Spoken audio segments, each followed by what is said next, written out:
Hello दोस्तों, स्वागत है आपका अपने यूट्यूब चैनल स्टडी अड्डा जीके के चैनल पर। आज हम इस वीडियो में एसएससी जीडी से रिलेटिव एक प्रीवियस ईयर्स के पेपर को सोल्व कराने वाले हैं। आज के जो क्वेश्चन है वे सारे सेलेक्टेड क्वेश्चन है जो आपको आगामी परीक्षा के लिए बहुत ही हेल्पफुल हो सकते हैं, तो वीडियो को अंत तक जरूर देखिएगा। तो बिना टाइम गवाए करते हैं वीडियो को स्टार्ट। अगर आप भी इससे पहले हमारे चैनल पर नए हो तो चैनल को सब्सक्राइब जरूर कर लीजिएगा। चैनल को सब्सक्राइब करने से हम मोटिवेट होते हैं और आपके लिए अच्छी से अच्छी वीडियो लाने की कोशिश करते हैं। तो एसएससी जीडी से नए अपडेट पाने के लिए हमारे चैनल को सब्सक्राइब जरूर कर लीजिएगा। तो बिना टाइम गवाए करते हैं वीडियो को स्टार्ट। आपका पहला क्वेश्चन है, किस सलाह पर गांधी जी ने जमीन और वहां से लोगों के बारे में जानने के लिए एक वर्ष ब्रिटिश भारत की यात्रा पर बताया। आपसे क्वेश्चन में पूछा गया किसकी सलाह पर, ऐसा कौन सा व्यक्ति था, किसकी सलाह पर गांधी जी ने जमीन और वहां के लोगों के बारे में जानने के लिए ब्रिटिश भारत की यात्रा पर बताया। तो किसको बताया था? ऑप्शन है लाला लाजपत राय को, बिपिन चंद्रपाल को, बाल गंगाधर तिलक को या गोपाल कृष्ण गोखले को। तो किसकी सलाह पर बताया था? तो आपका सही जवाब क्या हो जाता है? गोपाल कृष्ण गोखले। डी विकल्प आपका बिल्कुल सही जवाब हो जाएगा। आपका अगला क्वेश्चन है, निम्नलिखित में से वह कौन सा गंभीर मानसिक रोग है जो व्यक्तियों के सोचने, अनुभूति करने और व्यवहार करने के ढंग को प्रभावित करता है? महत्वपूर्ण क्वेश्चन है, क्वेश्चन नंबर 2। आपसे क्वेश्चन में पूछा गया है, निम्नलिखित में से वह कौन सा गंभीर मानसिक रोग है जो व्यक्ति के सोचने और अनुभूति करने और व्यवहार करने के ढंग को प्रभावित करता है? तो वह कौन सा रोग है? तो आपका सही जवाब क्या हो जाएगा? सी विकल्प आपका करेक्ट जवाब हो जाता है, खड़ित मनस्क। तो क्या खड़िक जो मन कसता है वह आपका सही जवाब हो जाएगा। तो सी विकल्प आपका करेक्ट जवाब हो जाता है। और आपका अगला क्वेश्चन है और महत्वपूर्ण क्वेश्चन है, लखनऊ के बुनकरों को अद्वितीय पारंपरिक कठिनाइयों की कला निम्नलिखित में से क्या कहलाती है? मतलब क्या कहलाती है? जो लखनऊ के बुनकर होते हैं वह अद्वितीय पारंपरिक कढ़ाई की जो कला करते हैं वह क्या कहलाती है? बहुत ज़्यादा क्वेश्चन पूछा जाता है। तो क्या कहलाती है? चिकनकारी कहलाती है। क्या कहलाती है? चिकनकारी कहलाती है। तो सी विकल्प आपका सही जवाब हो जाएगा। आपका अगला क्वेश्चन है, भारत के संविधान में निम्नलिखित में से मौलिक अधिकारों में कौन सा बलात् श्रम के निषेध पर जोर देता है? आपसे क्वेश्चन में सीधा पूछा जा रहा है कि बलात् श्रम के जोर पर कौन सा जो मौलिक अधिकार है उनमें से कौन सा मौलिक अधिकार बलात् श्रम पर निषेध जोर देता है? ऑप्शन है ए शोषण के विरुद्ध अधिकार, बी संवैधानिक उपचार का अधिकार, सांस्कृतिक और शैक्षणिक अधिकार या स्वतंत्रता का अधिकार। तो ऐसा कौन सा मौलिक अधिकार है जो बलात् श्रम के निषेध पर जोर देता है? तो महत्वपूर्ण क्वेश्चन है, क्वेश्चन नंबर 4। तो कौन सा अधिकार है? शोषण के विरुद्ध अधिकार। तो ए विकल्प आपका सही जवाब हो जाएगा। शोषण के विरुद्ध अधिकार एक ऐसा अधिकार है जो बलात् श्रम पर निषेध जोर देता है। आपका अगला क्वेश्चन है, श्रम और रोजगार मंत्रालय ने कौशल विकास की पहली राष्ट्रीय नीति किस वर्ष तैयार की थी? महत्वपूर्ण क्वेश्चन है कि श्रम और रोजगार मंत्रालय है उसने कौशल विकास की जो पहली राष्ट्रीय नीति किस वर्ष शुरू की थी? ऑप्शन है 2001 में शुरू की थी, 2009 में, 2005 में या 2015 में। तो किस वर्ष शुरू की थी? तो आपका सही जवाब हो जाता है 2009 में शुरू की थी। कब? 2009 आपका बी विकल्प बिल्कुल सही जवाब हो जाएगा। आपका अगला क्वेश्चन है, गुरुमुखी लिपि का आविष्कार निम्नलिखित में से किस गुरु द्वारा किया गया था? महत्वपूर्ण क्वेश्चन है और बहुत ज़्यादा क्वेश्चन पूछा जाता है। गुरुमुखी लिपि का आविष्कार निम्नलिखित में से किस गुरु द्वारा किया गया था?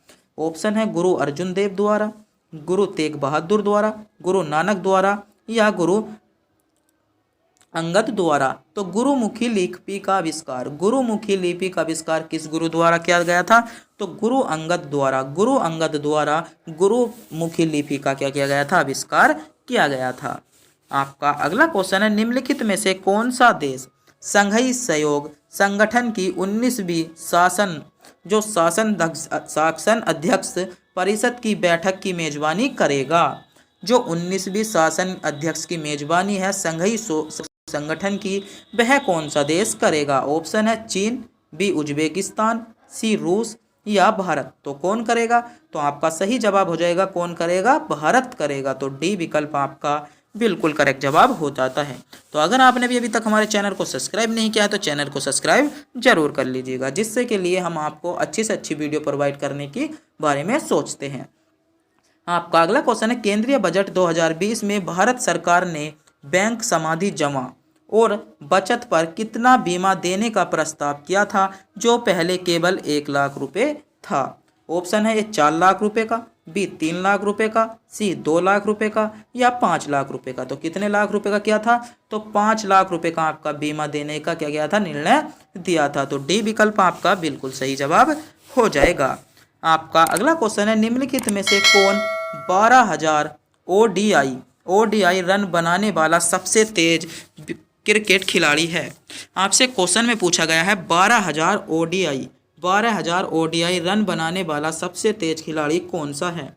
ऑप्शन है A Ricky Ponting, B Virat Kohli, Sachin Tendulkar या कुमार संगकारा। तो कौन है? तो विराट कोहली आपका करेक्ट जवाब हो जाएगा। विराट कोहली एक क्रिकेट खिलाड़ी हैं जो आपके 12,000 रन ओडीआई में बनाने वाले सबसे तेज खिलाड़ी बने हैं।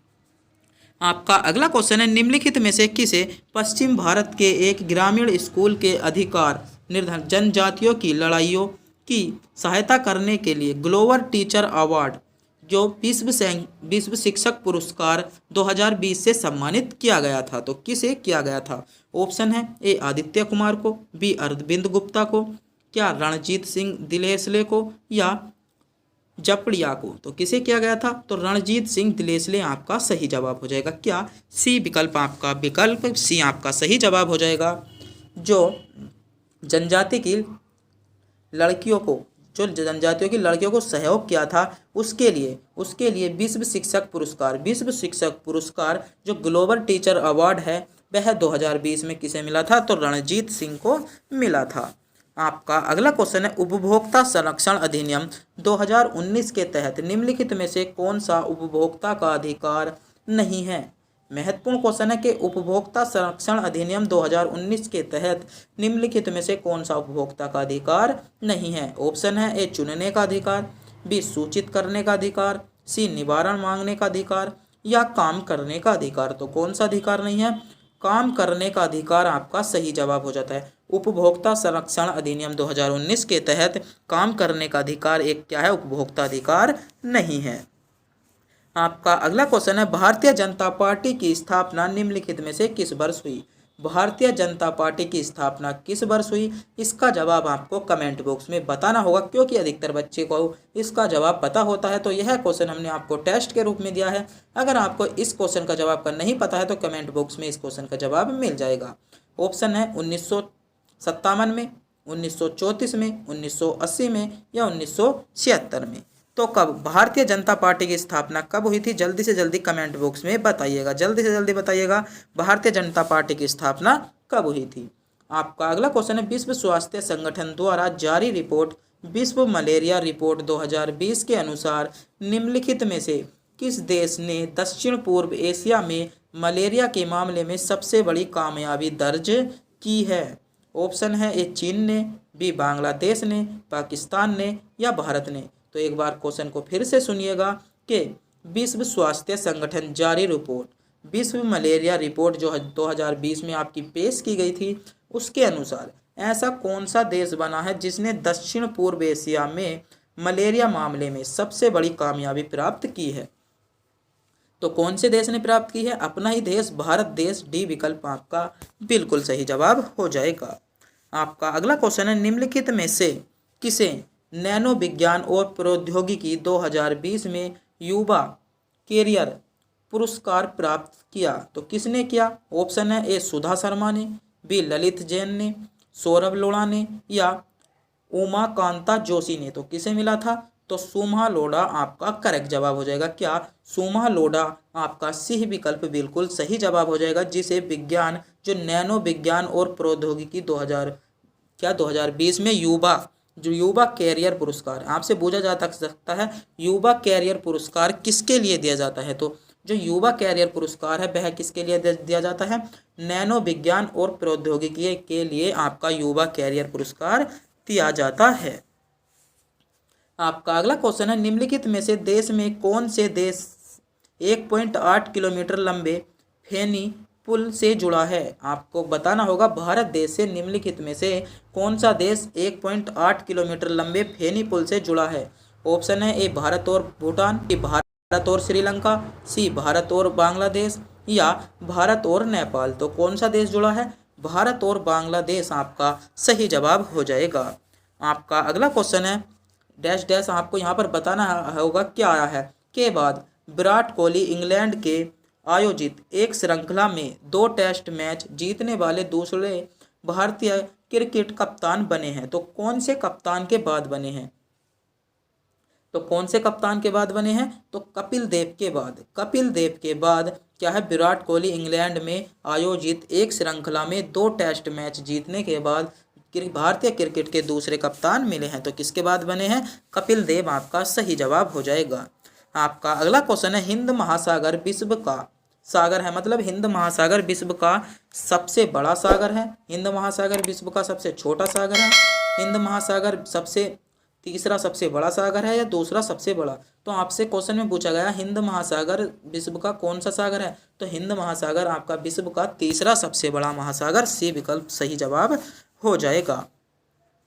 आपका अगला क्वेश्चन है, निम्नलिखित में से कौन सी क्रिकेट खिलाड़ी नवंबर 2020 में अपनी 662वीं अंतर्राष्ट्रीय पारी में 22,000 अंतर्राष्ट्रीय रनों तक पहुंचने वाली सबसे तेज बल्लेबाज बन गया है? तो सबसे तेज बल्लेबाज कौन बन गया है?